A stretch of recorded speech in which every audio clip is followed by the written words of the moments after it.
Merci à tous les auditeurs de nous écouter sur Fort FM et tout de suite on accueille Severino Caruso. Vous allez voir, c'est un personnage bien en chair. Pas mal, ouais. Et surtout qui a un parcours très intéressant. On va en parler tout de suite. D'abord, je vais te laisser te présenter. Bah écoute, je m'appelle Severino, j'ai 45 ans, je les ai eus hier, le 17 janvier. Joyeux anniversaire pour hier. Merci. Je suis père de 2 enfants. Oui.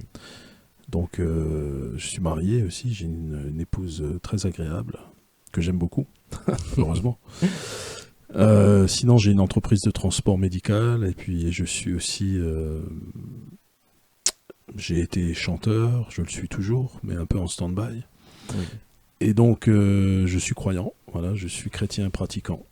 Et je suis tombé dans la marmite de la foi il y a presque 20 ans. Oui. Mais je vis pleinement ma foi depuis à peu près 12 ans. Et j'ai vu d'ailleurs que tu fais beaucoup de pèlerinages. J'aimerais bien que tu nous en parles. Oui, alors, les pèlerinages, c'est pas venu tout de suite, c'est venu par la suite. Quand on est chrétien, qu'on est croyant, qu'on est là-dedans. Oui. Ensuite, on a envie de connaître toujours mieux le Christ. Oui. Je suis chrétien, donc voilà. Et donc, on a envie d'aller sur ses pas. Et quand on va sur ses pas, pour aller au mieux sur ses pas, il faut suivre son enseignement, mais pas que. Parce que le Christ, quand il est venu parmi nous en ce monde, il est venu en Palestine, Oui. donc la Terre Sainte. Et j'ai toujours eu, depuis l'enfance, j'ai toujours eu une certaine fascination pour la Terre Sainte. Oui. Et donc un jour, mon rêve, ça a été de partir en Terre Sainte. Et tu l'as fait. On l'a fait avec mon épouse en 2012, on a passé Noël en Terre Sainte. Et donc on a été à Bethléem, Jérusalem, on a fait la Galilée, tout ça. Et quelle impression tu as la première fois que tu arrives sur ces lieux ? La Terre Sainte, c'est particulier parce que on sent la présence du Christ. On la sent, c'est palpable. Il est passé partout là-bas, il a marché partout. Donc c'est très facile Puis quand on est chrétien, on est fasciné par la Bible, par les évangiles, tout ça. Et quand on va sur les pas du Christ, c'est très intéressant parce que on rencontre pas seulement les pierres mortes, les vestiges, tout ça. Oui. On rencontre aussi les pierres vivantes, les chrétiens d'Orient. Et ça a été une expérience saisissante. On est sur ses pas, on médite sa parole, on est empreint de la parole. Oui. Et donc c'est très fort. Pour quelqu'un qui vit sa foi et qui veut l'approfondir et la vivre à fond, la Terre Sainte, c'est un moyen vraiment d'approfondissement et de grâce particulier. D'accord. C'est vraiment très particulier. C'est très bénéfique pour le croyant qui est en recherche et qui a soif d'absolu. J'ai vu aussi que tu écris. Oui, alors, je me considère pas comme un écrivain. Je suis parti en pèlerinage en 2012 et pendant mon pèlerinage, je lisais une mystique du nom de Maria Valtorta qui a eu la vision intégrale de la vie du Christ. D'accord. Donc elle l'a mis par écrit dans les moindres détails. Tout ce qu'elle a entendu, tout ce qu'elle a vu, elle a écrit. J'étais fasciné par cette œuvre, je l'ai lue entièrement. Cette œuvre date de quand exactement ? Alors, elle date des années 40. Elle a eu cette vision dans les années 40. Alors, Maria Valtorta, c'est une mystique chrétienne qui était grabataire à un certain moment de sa vie. D'accord. Elle l'a pas été toute sa vie. Et donc, elle a eu un jour les visions de la vie du Seigneur. D'accord. Et donc, le Seigneur lui a demandé d'écrire, de mettre par écrit tout ce qu'elle va entendre et tout ce qu'elle va voir. Donc, elle était immergée dans le temps du Seigneur. D'accord. Elle faisait un voyage dans le temps par l'esprit, si tu veux. Wow. Ouais, c'est très saisissant. Et donc ce qu'elle décrit, c'est tout simplement hors du commun. Et en fait, des gens compétents se sont penchés sur les descriptions, les révélations et les descriptions qu'elle a données dans ses écrits. Et une de ces personnes s'appelle Jean-François Lavert. Il est un chercheur aguerri et spécialiste de l'œuvre. Donc lui, il a fait, à la suite des écrits de Maria Valtorta, toute une série de tests, toute une série de découvertes, tant sur le plan géographique que sur le plan topographique. Vraiment, il a fait une étude vraiment très vaste sur le sujet, et donc il a démontré que tout ce qu'elle décrit existe. Donc c'est pas c'est pas de l'ordre du fantasme, on va dire. Voilà. Et le lecteur que je suis et que je suis toujours, j'ai été fasciné par ça, par ce travail, par les descriptions, tout ça. Et en fait, dès 2012 déjà, dans le secret de mon cœur, quand je visitais les lieux de Terre Sainte, j'essayais de vérifier un peu ce qu'elle donnait comme description. D'accord. Et je me suis très vite rendu compte que c'était vraiment incroyable. J'étais fasciné par ça. Et donc ça m'a poursuivi pendant plusieurs années.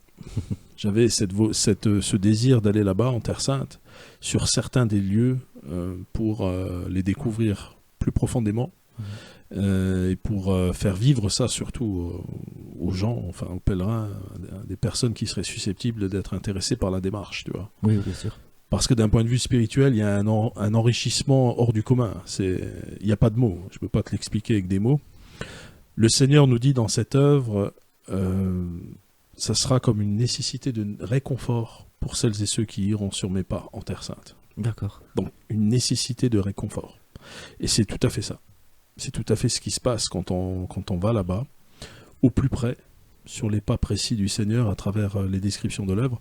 Alors, les pèlerinages que j'organise, en ce moment il y a le Covid, on ne peut pas organiser de pèlerinage, mais ceux qu'on a fait précédemment, ce sont des pèlerinages qu'on organise en paroisse, c'est toujours fait en église, et c'est jamais laissé au hasard comme ça. C'est vraiment des pèlerinages encadrés. Et on est sur les pas du Seigneur, mais selon la tradition de l'Église, donc conformément à tous les lieux qu'on visite là-bas en Terre Sainte. Et la petite originalité de ce pèlerinage, c'est que moi j'y ai inclus on va dire, une petite dizaine de lieux, complètement exclusifs comme ça, qu'on n'a pas l'habitude de visiter quand on est un pèlerin classique. D'accord. Tu vois ? Voilà. Et donc il y a un des lieux que j'ai eu plaisir à commenter dans mon livre, puisque j'y ai emmené des pèlerins, et c'est un lieu spécifique, puisque c'est le lieu de l'élection des 12 apôtres, selon les descriptions de l'œuvre. Bien sûr. Et c'est un lieu où le Seigneur emmène ses apôtres pour une période de retraite d'une semaine, et il va les introduire un peu à son enseignement. D'accord. Et c'est assez intéressant, parce que c'est un lieu qu'on a retrouvé, que le Jean-François Lavert, le chercheur, a répertorié dans une vallée.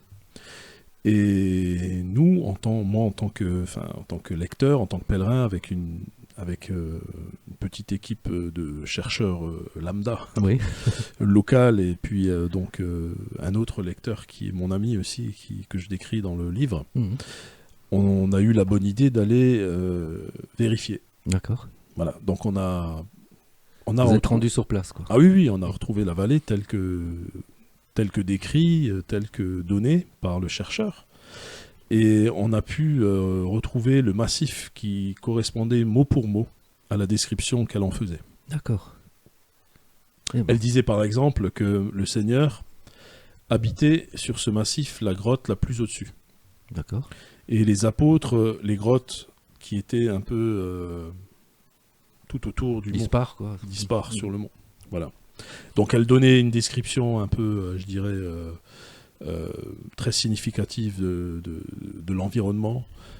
Par exemple, elle utilise un terme, elle dit une montagne piquée comme un fjord, une montée un peu qui fait penser à un chemin de mule, une espèce de cassure au milieu de cette montagne. Les apôtres s'arrêtent au milieu avec le Seigneur et puis lui demandent qu'est-ce qu'on est en train de faire, où on est en train d'aller. Et tout ça, on le retrouve. On le retrouve sur ce massif. Et on retrouve cette fameuse grotte qui est placée la plus au-dessus. Elle se trouve où exactement, cette grotte ? Elle est là. On la voit bien en couverture, tu vois. Ah oui. Et ça, c'est sur la Terre Sainte ? Ça, oui, c'est la Galilée. Hein. La Galilée, d'accord. On est à côté du lac de Tibériade, on est dans le nord d'Israël. Voilà, pour ceux qui regardent donc le podcast, ils verront le livre en pleine couverture, et je vous invite même à le retrouver sur Amazon, et on va certainement aussi nous le proposer sur notre plateforme de Fort FM. Ça m'a l'air d'être une super œuvre que je vais vraiment prendre le temps de lire très rapidement, parce que j'ai envie de la commenter. Ce livre, je l'ai écrit très modestement, parce que comme je te l'ai dit, je ne suis pas écrivain. Oui.